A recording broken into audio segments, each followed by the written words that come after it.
Now from the Congress, three very distinct perspectives. Republican Senator Lindsey Graham, who's been in the middle of talks to develop a bipartisan solution.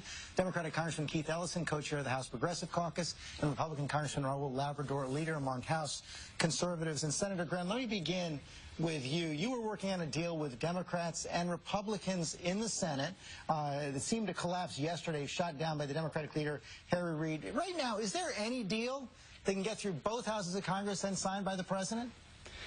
I don't see one. If you break the spending caps, you're not going to get any Republicans in the Senate. And here's what I'm worried about, a deal coming out of the Senate that a majority of Republicans can't vote for in the House. That really does compromise Speaker Boehner's leadership. And after all this mess is over, do we really want to compromise John Boehner as leader of the House? I don't think so. So I'm not going to vote for any plan that I don't think can get a majority of Republicans in the House, understanding that defunding Obamacare and delaying it for a year is not a realistic possibility now. That's a pretty high bar, Senator Graham. Let me bring that to Congressman Labrador here. You've been insisting that there has to be changes in the Affordable Care Act in order to pass any kind of a CR, any kind of a debt limit extension. But the Democrats have been absolutely clear that's not going to happen. You don't have a majority for that. You know, it seems strange, and we're 4 days away from breaching the debt ceiling. We gave the president a pretty good offer. The offer was that we would actually extend the debt ceiling without any requirements for 6 weeks, and so we can continue negotiations on the debt, and then we can continue also negotiations on the continuing resolution, the actual budgeting, the actual spending bill that we need to do. And I don't see why the president is not accepting that, why he's not working with us. I think it's been very difficult to work with him. He wouldn't even come to the table to negotiate, and now that he's coming to the table, he rejected 2 offers. I thought the House offer was a pretty reasonable one, and I'm surprised that he also rejected the Senate offer. Well, I mean, it's very simple. We can negotiate and talk all we want to after we reopen the government.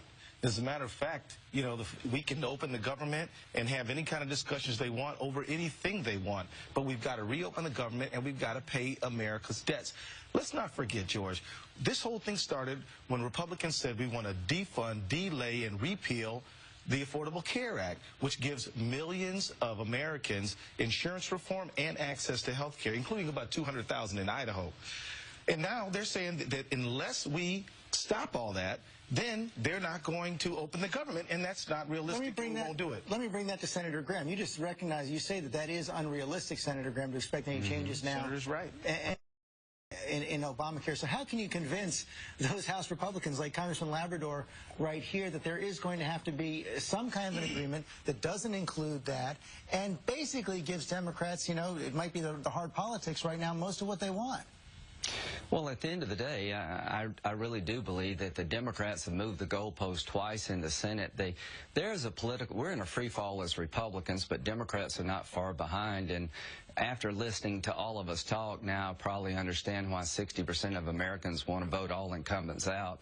To my colleagues in the House on both sides and to my friends in the Senate, we're ruining both institutions. So it is unrealistic to expect us to be able to defund or delay Obamacare by shutting the government down. But the fight on Obamacare is far from over. After this mess is behind us, Obamacare will be a liability for Democrats, and the government shutdown we can survive if we're smart. Paul Ryan is working on a plan that could start in the House that I think would be involving very good government proposals to prevent future shutdowns, to do some things for Obamacare that need to be done in terms of correcting the problem and, quite frankly, putting every member of Congress in the same plan on the same terms as all Americans. I would hope that would come from the House. Let me bring that to Congressman Ellison, that particular plan. It's better to start in the House. Because, you know, Congressman Ryan has talked about perhaps relieving some of the pain of the sequester in return for entitlement reforms. Can Democrats accept that? Well, it's all about, you know, the details. Let's see, because we cannot say, I cannot support saying that we're going to diminish and lower, say, Social Security in exchange for, I don't know, anything. I mean, these folks who exist on that are already on meager amounts of income, and so we're not going to inflict more pain on them.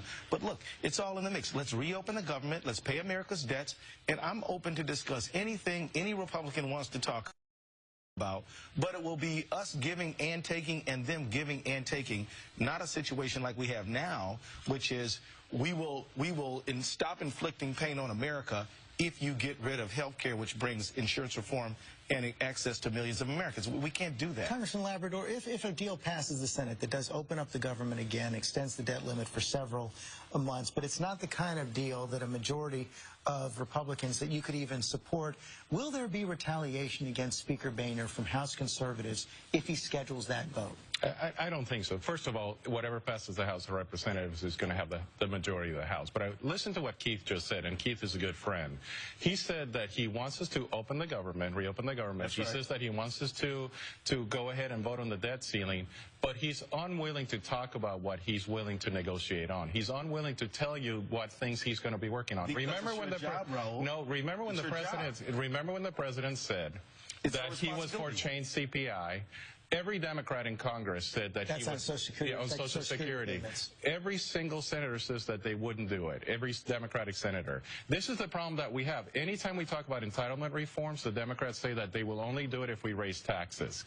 Every time we talk about the real spending problems, and this is all an issue of fairness. If you look at Obamacare, the president and his administration have given exemptions to their friends, to businesses, and all we're asking is to give the same exemption to the American people. I don't think that's too much. Let me just say, we can talk about all these things after we reopen the government and pay America's debts. There are things we can do to improve, not defund, delay, and repeal, but improve the Affordable Care Act. And there are things that I would propose that we do to improve even so-called entitlement reform, actually these are earned benefits. What if we negotiated drug prices as opposed to just locked in and let the pharmaceutical industry get charged what they want? That's something I could do.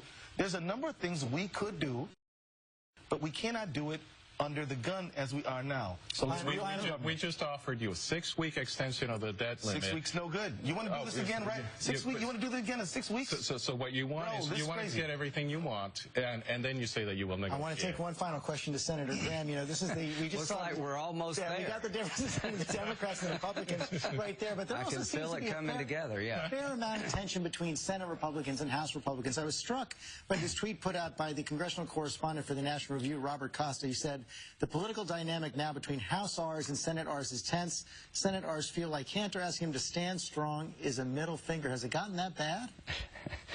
Well, the truth is we started down the road with unrealistic expectations. The government is shut down. Obamacare is still up, but not running very well. What breaks my heart is for the last 12 days, you've had a complete meltdown of the portal called Obamacare. The whole system is just not working, and we're overshadowing how badly Obamacare has been rolled out.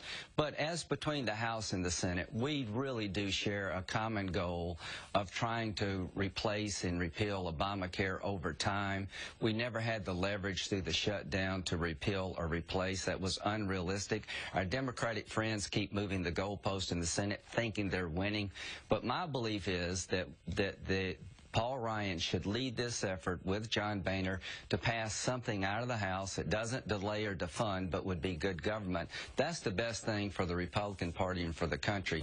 But as between House and Senate Republicans, the sooner this is over, the better for us, guys. And to our Democratic friends, you own Obamacare, and it's going to be the political gift that keeps on giving. So the shutdown will be old news next year. Obamacare's faults will be front and center in 2014 if we don't screw this up. That will have to be the last word this morning. Gentlemen, thank you.